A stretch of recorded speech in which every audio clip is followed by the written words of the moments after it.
had a bad day. Maybe it was work. Maybe it was a conversation that went wrong. Maybe it was nothing specific, just that heavy, low background feeling that sits in your chest and doesn't have a name. You walk through the door. You don't say anything. You haven't even processed it fully yourself yet. And your dog is already there. Not just excited to see you. Something else. Quieter. Closer. They press against you differently than they do on a normal day. They follow you from room to room. They don't leave your side. Most people think, they can tell I'm sad, sweet dog, and they move on. But what is actually happening in that moment is not sweetness. It is biology. And once you understand the science behind it, you will never see that quiet presence beside you the same way again. Before we get to the stress science, you need to understand something about how attuned your dog actually is to you. Because the level of it is beyond what most people realize. Your dog has been studying you since the first day you met. Not casually, obsessively, systematically, in a way that no other animal on Earth studies a human. They track your breathing, a change in the rhythm and depth of your breath. The kind that happens when anxiety begins is detectable to your dog from across the room. Before your face changes, before you say a word, they track your body chemistry. Your sweat changes composition when you are stressed. The hormonal signature of cortisol, the body's primary stress hormone, alters your skin, your breath, your scent in ways that your dog's 300 million olfactory receptors detect at concentrations so low that no instrument we currently have can measure them. They track your movement. The micro changes in how you carry your body, how quickly you move, how often you change position, how long you stay still. Your dog reads all of this as a continuous stream of information about your internal state, and they track your voice, not the words, the rhythm, the pitch, the tension held in your tone. Research shows dogs process the emotional content of your voice in the right hemisphere of their brain, the same hemisphere humans use for emotional processing of speech. They are not occasionally checking in on how you're doing. They are running a continuous, multi-channel, real-time assessment of your emotional and physiological state every hour of every day. And when that assessment comes back elevated, tense, unresolved, heavy, their nervous system responds. In 2019, researchers at Linköping University in Sweden published a study that fundamentally changed how scientists understand the dog-human bond. They measured cortisol levels in both dogs and their owners, not once, not twice, across months of daily life, through work stress, relationship difficulties, quiet periods, and difficult ones. They tracked both species simultaneously, long-term, and looked for patterns. What they found was extraordinary. The cortisol patterns of dogs and their owners were synchronized. When the owner's stress levels rose and stayed elevated across weeks, the dog's cortisol rose and stayed elevated alongside them. When the owner moved through a calmer period, the dog's body followed. This was not a reaction to a single bad day. This was not the dog picking up on one stressful moment and responding to it. This was the owner's chronic emotional state, their persistent psychological experience of life, becoming the biological reality inside their dog's body. Your long-term stress, your background anxiety, the weight you carry so constantly you've stopped noticing it. Your dog is carrying it with you, in their cortisol, in their nervous system, in the physical chemistry of their blood. The researchers called this emotional contagion.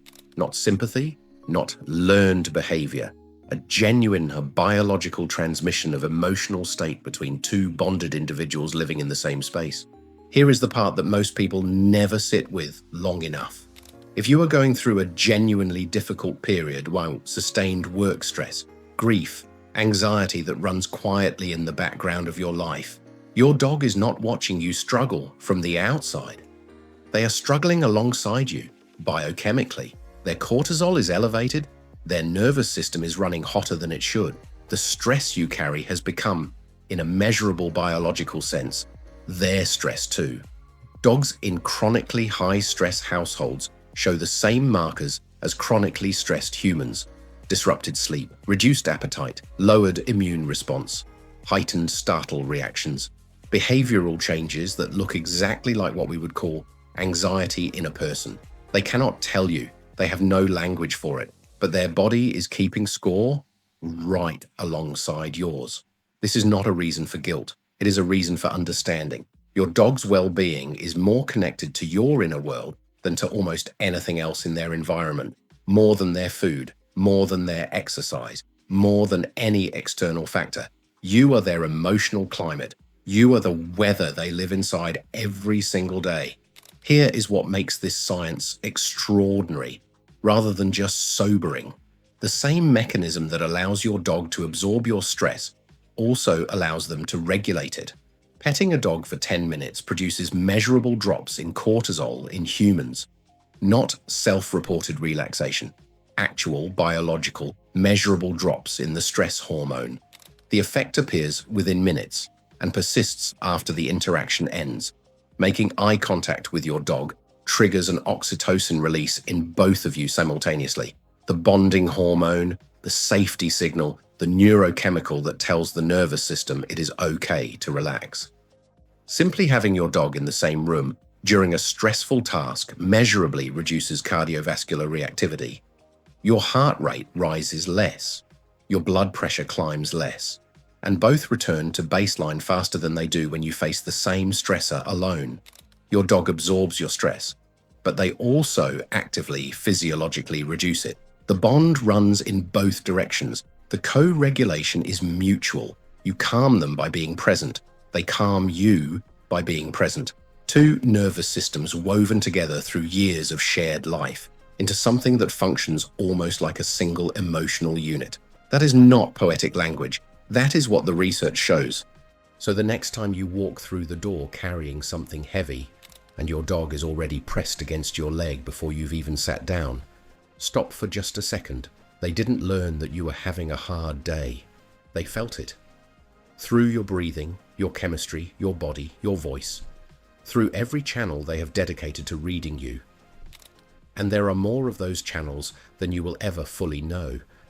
They showed up not because they were trained to, not because they wanted something from you, but because your nervous system and theirs have been running in sync for so long that your pain registers in their body before you've said a single word about it. And the moment you reach down and touch them, both of your cortisol levels drop. Both of your nervous systems exhale. The co-regulation kicks in the way it always does. You are not just their owner.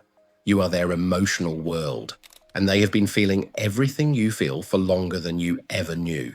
If this changed how you see the dog who follows you on your hardest days, share it with someone who needs to hear it. Subscribe to Poor Frequency for a new video every week. And tell us in the comments, does your dog show up differently when you're going through something hard?